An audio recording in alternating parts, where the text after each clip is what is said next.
Okay, good morning. Hi, my name is Eramo. If you don't know who I am or if we haven't met before, I'm a preacher of the gospel. What else is there about me? Let me get right to what I want to say, right? Okay, from the previous videos, I don't know if you can notice that there is a change in the way I wear my hair on my head. Yeah, and I don't know whether you like it. You like the new cut.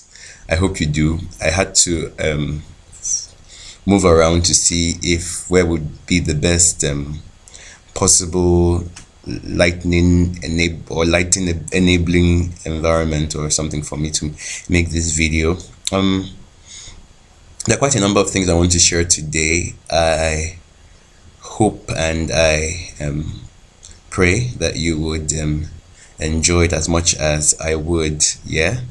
Um, I want to share on something I saw yesterday. I was on my way out and I passed by a building, and on the building there was a notice board or a signboard that said the Remnant Church. Ha. And if you know me well, you know that these are the kind of things that stick out to me, as in they stand out or they catch my attention or my fancy. And I began musing and thinking, the Remnant Church is not a bad name, it's not a questionable name if we understand or understood what the Remnant Church is about. Let me go from the word remnant. Remnant is what is left, what is remaining, the remainder. That's what remnant is. So if we understood or we understand what remnant means, we would understand that calling a place the Remnant Church isn't supposed to be like an exclusive name, such that we are the Remnant Church, any other person is not part of the Remnant Church. First, we need to understand that there is a difference between the Old Testament section of the Bible and New Testament section of the Bible. All right. So that means that what meant remnant in the Old Testament would be different from what means or what remnant means in the New Testament, or in the New Testament, in the New Testament era. However, I would like to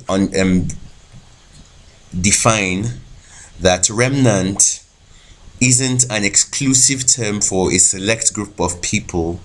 So maybe they are the Remnant Church and every other person is not part of the Remnant Church. We need to understand that if something is remaining after what? All right, what event marks and delineates the remnant from what went or what went away. All right, we need to understand that if not, our minds will be closed and we would miss the meaning of what that term means. The Remnant Church is not a bad thing. The Remnant Church is actually what we are. All right, but we are remaining, or we remained after what? All right, what are we remnant from? What are we remaining from? Is what we need to understand, is what we need to figure out, or what we need to discover. All right, we need to understand that there was an event which we remained from, which we passed through, and we came out of unscathed, unharmed, whole and full.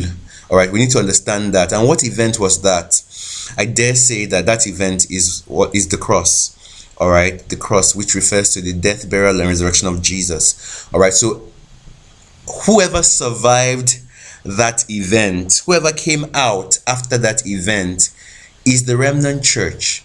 All right, the church was birthed from the side of Jesus.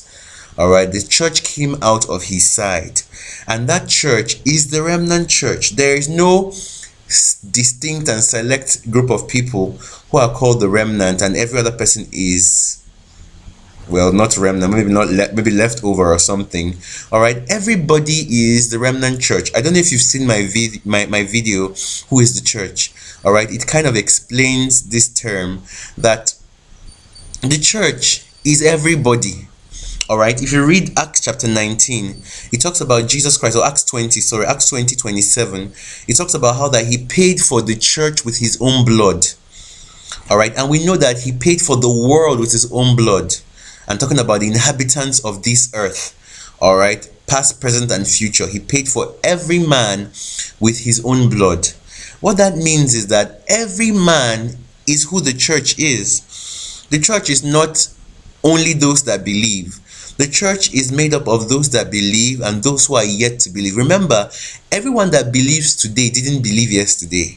All right, they got to believe, or they believed after they saw the credibility of the gospel.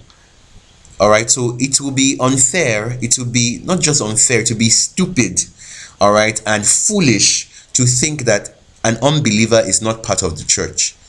All right, because you didn't believe yesterday.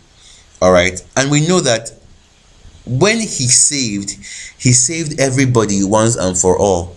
All right, so I dare say there are church members that don't know they are church members. So it's our duty, all right, to point out to unknowing or ignorant church members that, come on, you are part of a system, not a system. You are part of a family. You are part of a people. You are part of these love beings, all right, which we call the church. All right, not everybody knows that they are part of the church. Our duty, our responsibility as members or as knowing members of the church is to point out to them who are part of us that, come, we are church members. You and I are church members.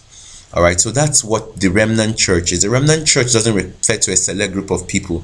It refers to everybody that has remained after the fire of judgment went through or happened on the cross. All right, on that cross there was judgment. Judgment happened, and we are the ones that were birthed out of that judgment. What was judged? Sin was judged.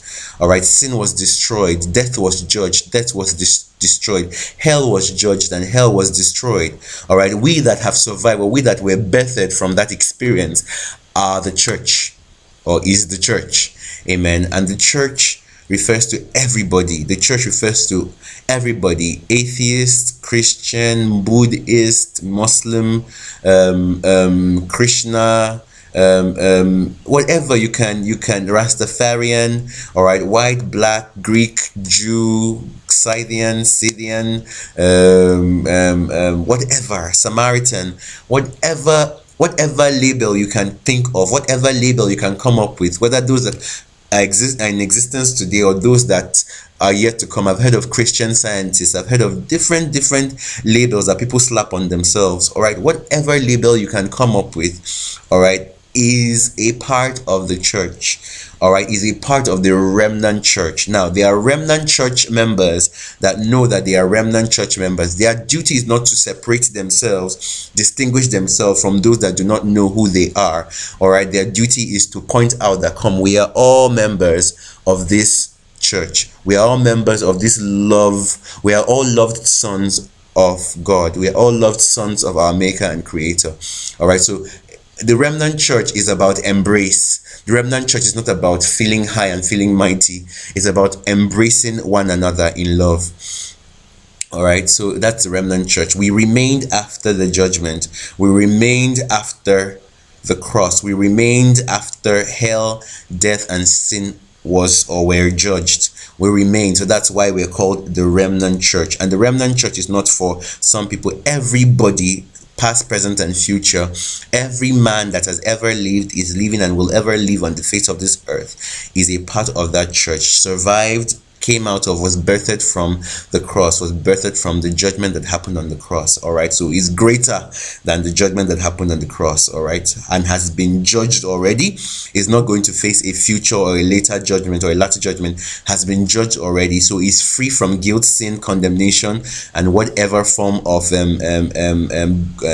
good and evil, yin yang, and double-minded mentality. All right, we are free from all that, and we are sons, we are loved sons. All right, so our duty as members of the remnant church is to preach or to share with other members of the remnant church that they are members of the remnant church. All right, so that's our duty, that's our responsibility, and that is what our life is about. All right, life is not about separation.